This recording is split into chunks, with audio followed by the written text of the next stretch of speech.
Gita LLB ধারাবাহিকে আজকের পর্বে দেখা যায় মুখার্জি বাড়িতে ঘটতে চলেছে এক অবিশ্বাস্য ঘটনা। নিজের হাতে টিপকে স্বস্তিকের সঙ্গে বরণ করে নিল গীতা। কিন্তু এটাই কি ভালোবাসার সত্যিকারের পরীক্ষা, নাকি গিনির নতুন শয়তানি শুরু হতে যাচ্ছে? প্রিয়াঙ্কদা অগ্নিজিৎকে ফোন করে ভুলভাল বোঝালে গীতা ফোন নিয়ে বলে, আপনি কেন আমার শ্বশুর মশাইকে ভুলভাল বোঝাচ্ছেন?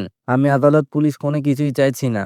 আমি তো আপনার মেয়ে টিপ চ্যাটার্জির আবদার মেনে নিয়েছি। আমি চাইলে 1 মিনিটও লাগবে না আমার বেদ ছেড়ে অ্যাডভোকেটের পোশাক গায়ে দিতে। তখন প্রিয়াঙ্কদা কান্না স্বরে বলে, তোমরা কেন এই খেলায় মেতেছো? জীবনে কেউ খেলা করে? গীতা বলে, খেলা তো আমি করছি না, আপনার মেয়ে করছে। শুধু তার দাবিটা আমি মেনে নিয়েছি। এই বলেই ফোনটা কেটে দেয়। তারপর অগ্নিজিৎ বলে, এক বাড়িতে দুইজন স্ত্রী? না না, এটা হতে পারে না। গীতা বলে, না বাবা, দুইজন স্ত্রী নয়। আমার কাছে সকল প্রমাণ আছে। সে সঞ্জয় লাহিড়ী নয়, সে স্বস্তিক মুখার্জি। কিন্তু আমি চাই না ওই মেয়েটা নিঃস্ব হোক। এখন স্বস্তিকই বেছে নে কে তার স্ত্রী, কে তার ভালোবাসা। তখন প্রলয় এসে বলে, গীতা তুমি আগুন নিয়ে খেলছো।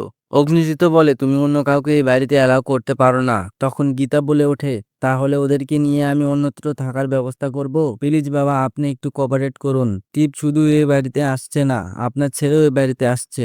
আর আমার সন্তান ভূমিষ্ঠ হওয়ার আগেই সে আমাকে অ্যাকসেপ্ট করবে। টিপ নয়, আমি ওরছি। এদিকে টিপ স্বস্তিক মুখার্জি বাড়িতে এলে একে একে সবাই টিপের ওপর প্রশ্ন তোলে। টিপ বলে, আমি নিজের ইচ্ছায় এখানে আসিনি, গীতার অনুমতিতেই এখানে এসেছি। এই বলেই গীতাকে ডাকতে থাকে টিপ। আর তখনই বরণ ডালা হাতে নিয়ে গীতা বলে, আমি এখানে। গীতার হাতে বরণ ডালা দেখে সবাই অবাক হয়ে যায়। তখন অগ্নিজিৎ প্রলয় বলে, গীতা তুমি এইভাবে ওই মেয়েকে বরণ করতে পারো না। তখন গীতা বলে, এক নারীর ভালোবাসা আর এক নারী ইগনোর করতে পারে না।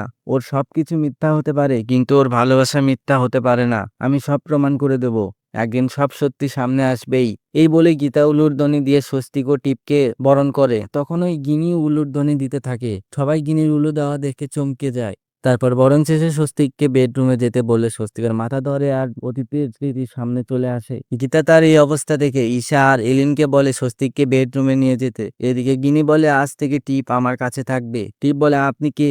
গিনি বলে, আমি গীতার দিদি। দুই বোন এই বাড়ির বউ। তবে গীতা ওর স্বামীর ভালোবাসা পেয়েছে আর আমি স্বামীর ভালোবাসা পাইনি। এই বলে গিনি টিপকে নিয়ে তার রুমে যায়। তারপর গিনির ষড়যন্ত্রের আভাব দেখে প্রলয় অগ্নিজিৎকে বলতেই অগ্নিজিৎ বলে, প্রলয়, খাল কেটে কুমির গীতাই এই বাড়িতে এনেছে, তার পরিস্থিতি গীতাকেই বুঝতে দে। এদিকে গীতা স্বস্তিকের জন্য খাবার রেডি করতে যাবে। তখনই গিনি উপর থেকে বলে, ও স্বস্তিক নয়, ও সঞ্জয়। তাই সঞ্জয়ের খাবার না হয় টিভি ডিসাইড করবে। টিপ বলে, আজকে আমার একটা ইনভেস্টিগেশন আছে, স্বস্তিককে নিয়ে সেখানে যেতে হবে। গীতা বলে, ঠিক আছে যাবে, তবে আমি সুন্দর করে তোমাকে আর স্বস্তিককে সাজিয়ে দিবনি। তখন টিপ বলে, তার আর দরকার হবে না সঞ্জয়, সবকিছু আমি নিয়ে এসেছি। এরপর টিপ গীতা চলে গেলে গিনি আপন মনে বলে, গীতা তুই আগুন ঢুকিয়েছিস, তোকে তো পুড়তেই হবে। আমি এই বাড়িতে বিয়ে করে সুখী হতে পারিনি, আর এবার তোরটাও হাতছাড়া হবে, সেটা আমি ব্যবস্থা করে দিব।